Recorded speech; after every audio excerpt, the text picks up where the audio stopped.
This meeting is now being recorded.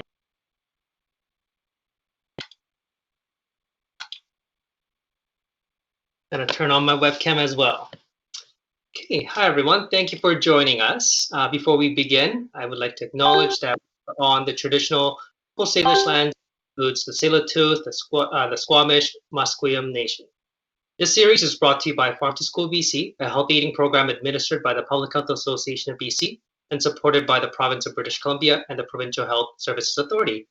We would also like to thank our partners specific to this webinar, including Farm to Cafeteria Canada, Simon Fraser University, and Food Systems Lab at SFU.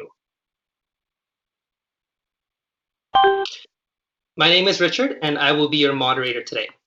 Farm to School BC was established in 2007, and it is a diverse and expanding provincial network that promotes and supports farm to school activities and programs across the province. Farm to School brings healthy, local, and sustainable food into schools and provides students with hands-on learning opportunities that develop food literacy, all while strengthening the local food systems and enhancing school and community connectedness. And this is October, which is Farm to School Month. And being Farm to School Month, this is a month where we really want to acknowledge all the hard work and hands that go into making Farm to School programs possible all across the province. We want to hear from you about your Farm to School programs. So you can tag us on Facebook, Instagram, or Twitter and share your stories with the hashtag F2SBC.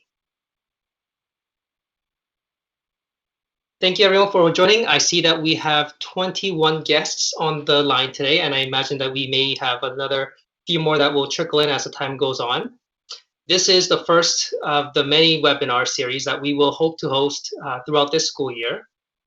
Coinciding with the regional hubs that we support across the province, we will be hosting webinars to reach the broader audiences, and I hope that this can be a platform where we highlight stories from each of the farm to school regions in BC and bring you stories of inspiration and strength from teachers, dietitians, farmers, parents, students, and beyond. Our next webinar will be in November from the Capital Region, so please stay tuned up for that, and you can find out more information by signing up to our newsletter and our listserv, and once we have the final details, we'll be sure to let you know about that as well. And for those of you that want to learn more about food systems after this webinar, we are hosting a conference, the Public Health Association of BC, in Vancouver between November 14th to 15th around public health approaches and practices in complex systems, including more information about Farm to School BC and a food systems plenary session with speakers including Dr. Tammara Soma, the presenter today, but also includes other notable members including Minister Popham from Ministry of Agriculture, Melanie Karine, the Provincial Manager of Food Security from PHSA, Laura Schneider, an Indigenous herbalist and educator, and also myself. For more information about the conference, please visit phbc.org, or you can contact me for more information. Finally, before I begin, some housekeeping items. This is a online platform that PHABC is using. This will be recorded and made available afterwards on our website. The slides will also be made available. Depending on the time, we may have some time at the end of the presentation for some questions, but given that Dr. Soma is having to leave at 4 o'clock sharp, there will be contact information that will be made available to all of you here if you wanted to follow up with Dr. Soma after this presentation. So without further ado, I would like to invite our guest speaker, Dr. Tammara Soma.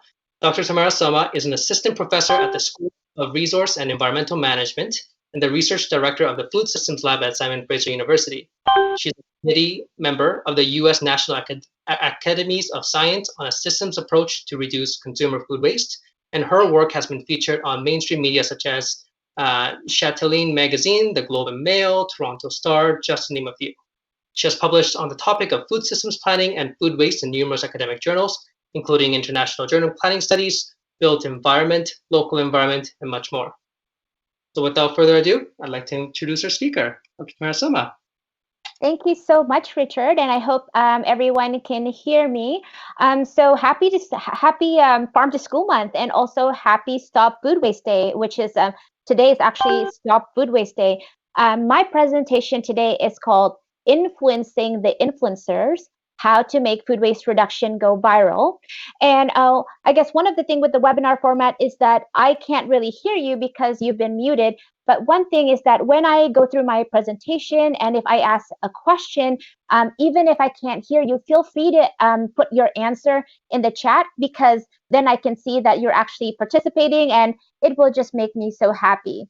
So again, in terms of the presentation, yes, I'm going to show a picture of myself again, just to explain a little bit about the Food Systems Lab.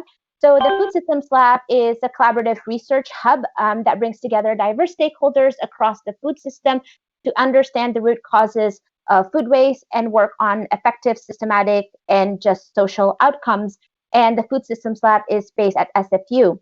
What's really exciting about what we do at the Food Systems Lab is we get to do a lot of fun projects and research. We do a lot of youth engagement, food literacy project. We measure garbage and waste. We contribute to Canada's food policy. And if you know anyone, any student, anybody that is interested in basically trying to make the planet a better place, we are your #1 hub for that. So please do get in touch and write down my email so you can refer students to me. So today I'm going to talk about viral things. And talking about viral, there is this one particular viral dance developed by one particular kid associated with one particular viral video game that everyone under 20 at least knows how to do. And if you can imagine in your mind and think about what this viral dance is all about, feel free to add it in the chat section right in the left corner. But what I'm talking about is this one. So it's the floss. Now the floss dance and this game Fortnite. I don't know how many of you might have kids or might actually be playing Fortnite yourself. But the floss is a viral dance that has swept the world. The game Fortnite even makes it more popular. And it looks deceptively simple, but if you actually try to do it and you don't have any coordination, it makes you look really silly. But what's really interesting about this is that the viral quality of this particular dance in the game has launched up other side businesses. For example, there's this company that teaches kids to stop staring at the screen and teaches them how to do Fortnite dance instead. There's like Fortnite fitness programs. Parents all around the world wants to be cool just like their kid. So they're also trying to do the floss dancing. And when I did that with my kids, they just told me that I'm a little bit cringy and I was embarrassing. So, but anyway, it's good to know. So the thing about the viral quality of campaigns or dances or even things like games is that there's a really unique element to it. So I'm going to talk to you about several viral campaigns or viral initiatives. So this one, I call it, I'm going to talk about the good, the bad, and the ugly. And this one is the good. So there's, I don't know if any of you have heard about the Dove Real Beauty campaign. And the hashtag or the line is, "You are more beautiful than you think." And so the Dove Real Beauty campaign was trying to get people to rethink the conventional idea of beauty. And what's really interesting with this campaign specifically is they hired an FBI forensic artist and basically someone who draws photos of missing people or even criminals. And they asked the stranger to describe the person. And then the forensic artist would draw the person based on the description of that stranger. And then the forensic artist would also draw the person based on the description of the person itself. And what's interesting is that when the forensic artist draws the description, the image of the person based on the person's own description, it usually is a little bit more harsher, meaning that we often judge ourselves more harshly than other people judge ourselves. So this was a really, it was a viral campaign. So as much as there are some good and funny or quirky viral campaigns, there are also some dangerous ones. So I'm thinking of this one. I don't know how many of you have heard of the Kiki challenge. And if you have, you can put in the chat line, yes, I've heard of the Kiki challenge. I've even attempted it. Well, just be careful. Don't attempt it. It's quite dangerous. So yes, I see comments saying, yes, I have. So this is basically a challenge, and please don't do it. I don't want to get sued. It's where someone basically jumps off from a moving car and then dances on the street while the car is still rolling to the song by Drake, "In My Feelings." It's so dangerous that people have ended up in the hospital from falling, being hit by another car, being run over. But again, this is kind of the bad but viral challenge. So let's talk a little bit about, we have the good, we have the bad. I'm going to talk about the ugly. So I don't know if I'm being fair, but let's just talk about this particular viral product, right? Because there's sometimes it's campaign, sometimes it's product, sometimes it's a dance. This one is called the Unicorn Frappuccino. Well, the thing what's really interesting about the Unicorn Frappuccino is that there's a unicorn craze all around the world. You see the unicorn backpack, the unicorn t-shirt, the unicorn colors, everything is unicorn. So even though this product has about 500 calories, apparently people say that it tastes like a sour birthday cake. It has 16 grams of fat, 45 milligrams of cholesterol, 59 milligrams of sugar. If you check Instagram and then you check the hashtag unicorn frappuccino, there's over 100,000 entries. And so what this particular phenomenon tells us is this fear of like this FOMO. FOMO or FOMO is the fear of missing out. Because this particular frappuccino is a limited edition, it doesn't get sold like all the other frappuccinos. So people went out in droves to buy this product, even though people said it doesn't really taste that good and it's loaded with lots of sugar and fat and cholesterol. So, but it still went viral. So in my research, in the work that I do, I want to learn more about these examples, from the good, the bad, and ugly. I want to learn more about like how can we actually spread and create awareness in a viral way, but for good, harness it for good.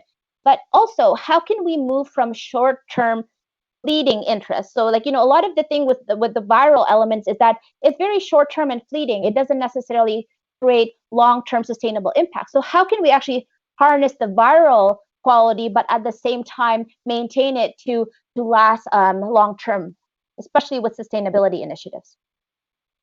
So the thing is, there's several tips that media experts would say would help influence people and create viral or unique initiatives that get traction. The first one is spread the message using multiple channels. Obviously, I know several organizations, many food organizations that are trying to do more multimedia using social media as well. So it's not just about sending that policy report or publishing the journal article. Even academics like me are being asked to write or create short videos. So multiple channels is important.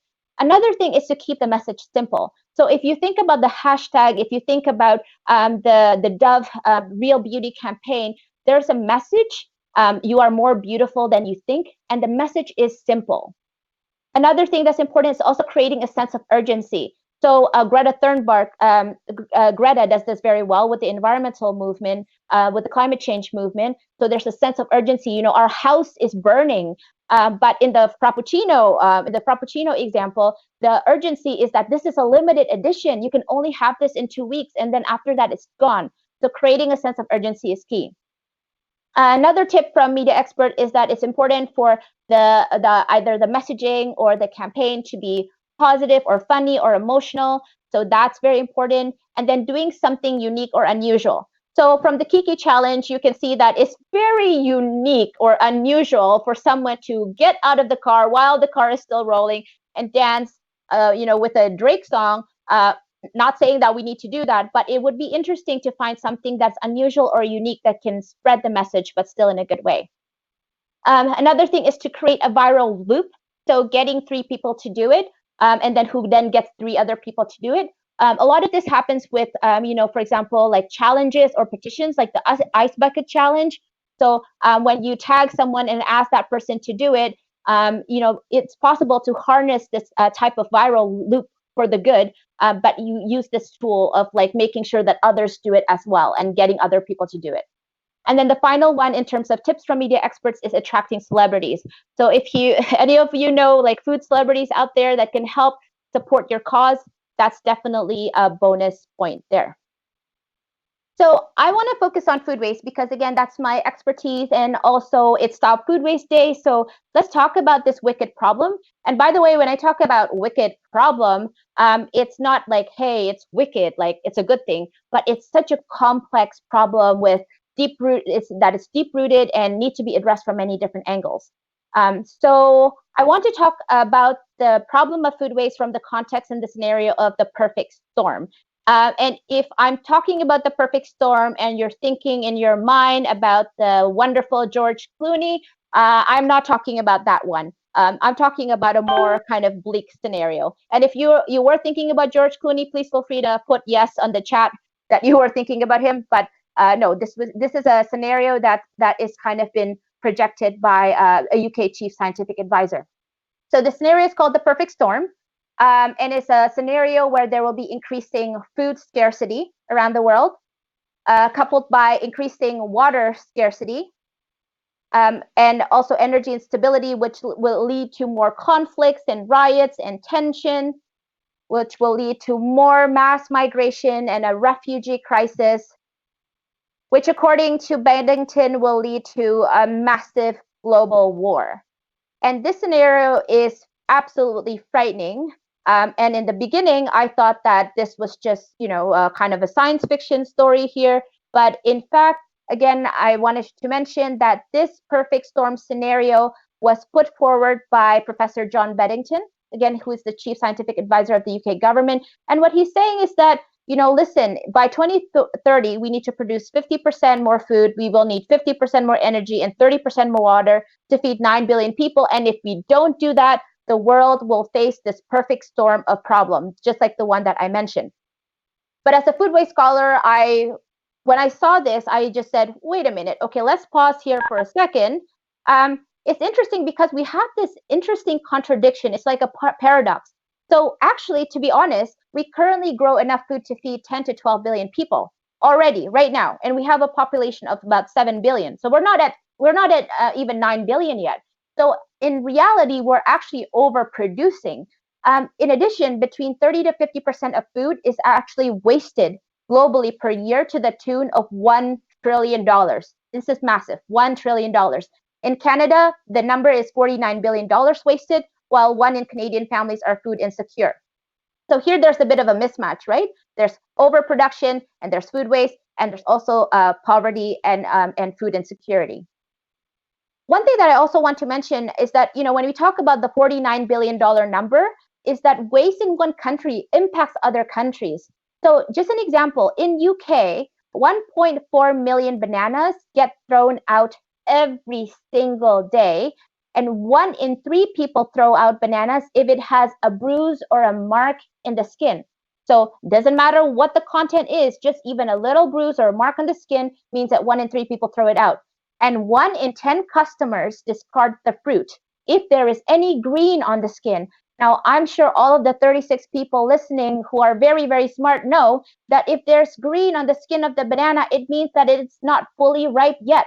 So it should not be thrown out at all. But one thing that we have to remember is that the UK does not produce bananas. Bananas come from elsewhere. So again, it's just a reminder that whatever we do here impacts other countries as well. So why is it so difficult to solve? Why is food waste such a complex thing to address? And why do we still have this problem right now?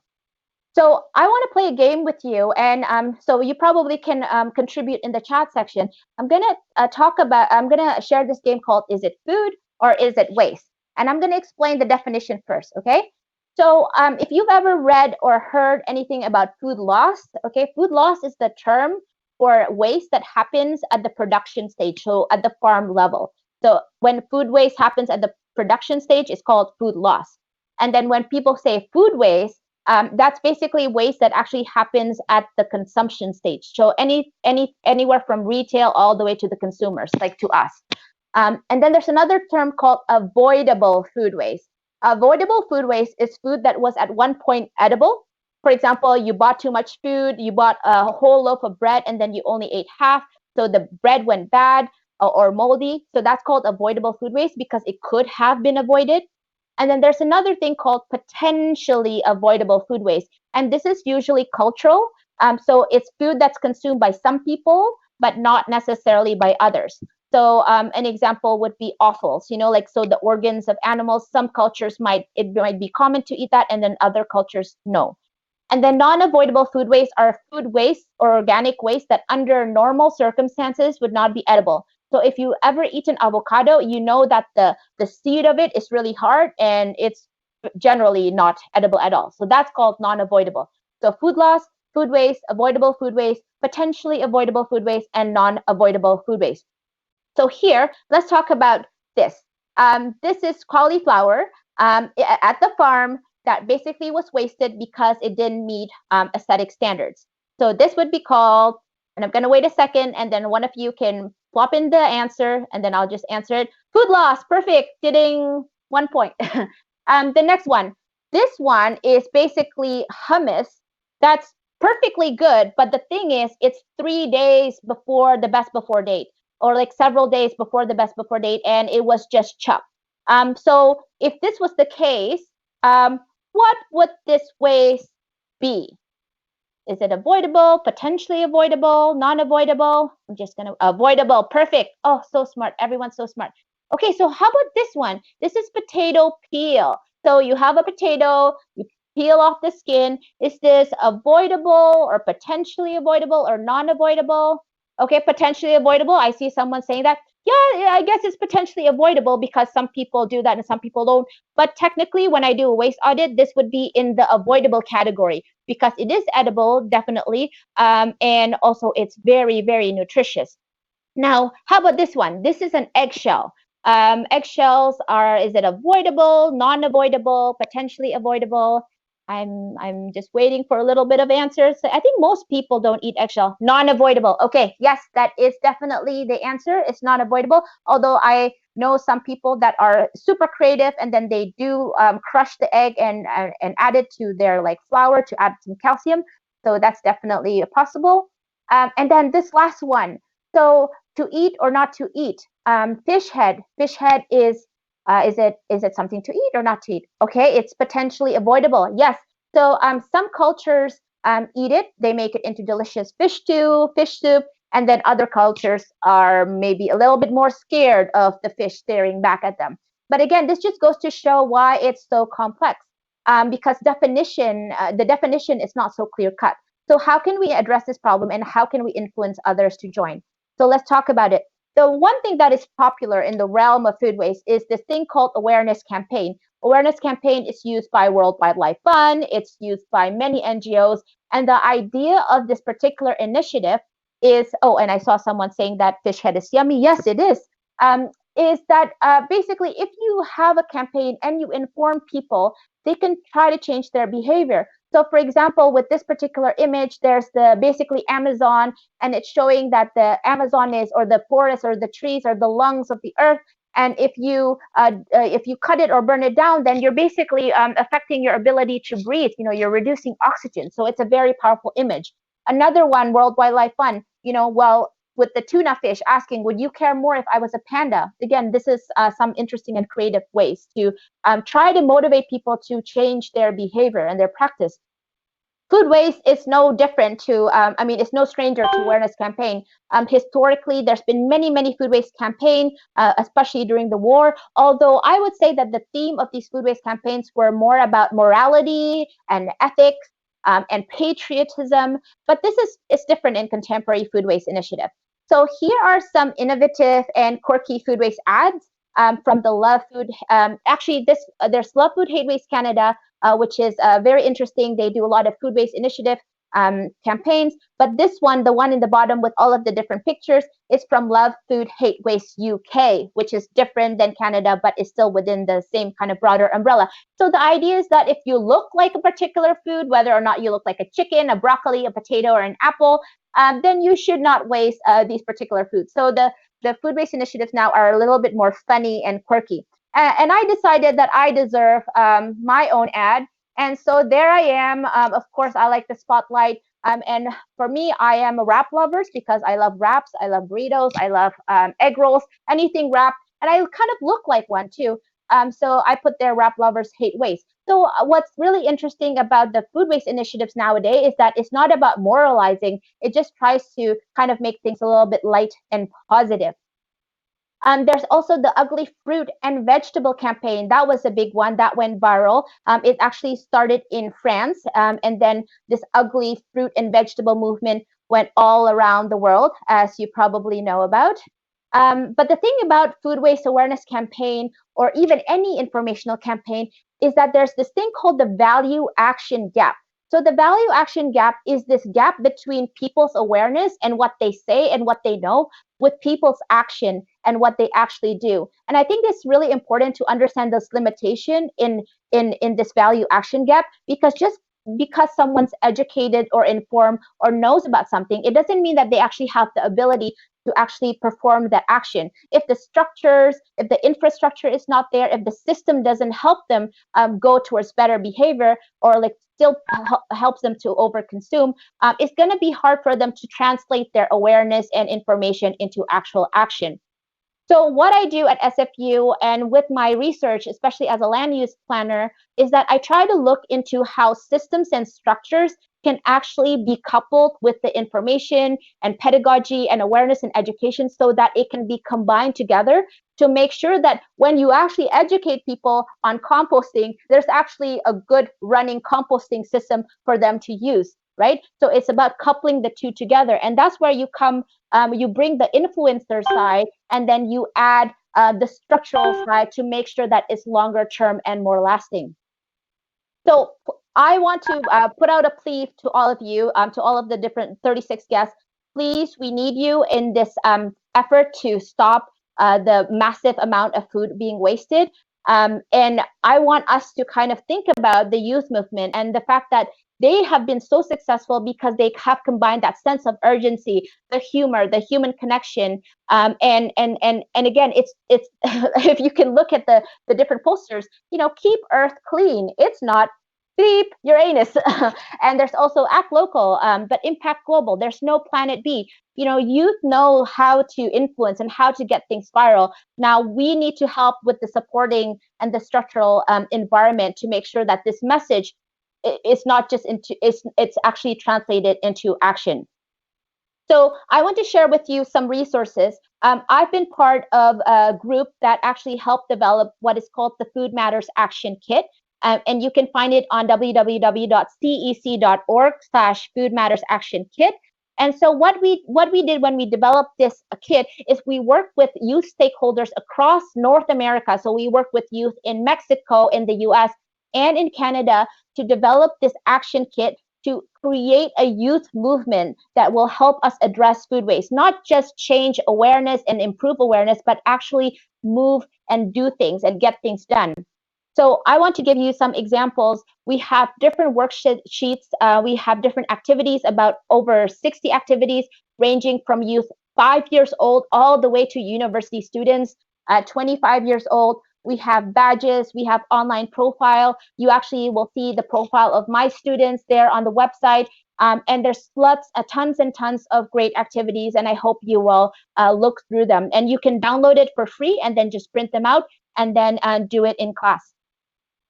What I really love also about this toolkit is that it is very much influenced and informed by the principles of equity and social justice, especially because we did work with Indigenous youth across North America as well. And so how we want to try to shape the paradigm around food is that we want to try to change people's view of food and move it from just seeing food as a commodity to actually seeing food as a relations, like seeing food as identity, as culture. So something that you would feel bad about throwing. So these are, again, some activities and some examples of what we have. And this particular one is about the Mexican Day of the Dead, because we work with Mexican youth to actually develop this particular activity.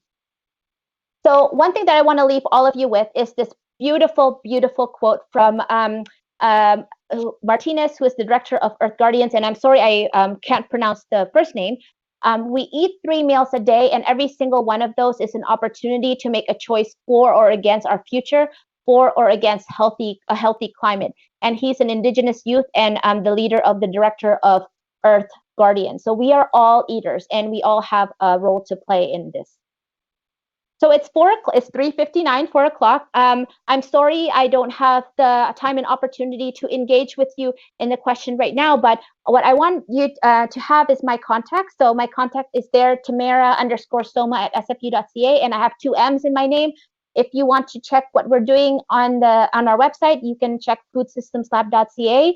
And if you want to join the youth movement and get youth in your schools or in your church community or at your YMCA or organization to get involved, please do check cec.org Food Matters Action Kit. And I'm very, very thankful that you've come here to listen to the webinar, and please do get in touch if you have any questions. Thank you so much. Thank you so much, Tammara, and thank you everyone for joining. I'm sorry we don't have time for to take any questions, but there's your email there. And if you have any feedback on how this webinar went, and if you have other topics that you'd like to see for future webinars, please do email me or get in touch with me. Thank you everyone for joining. Take care.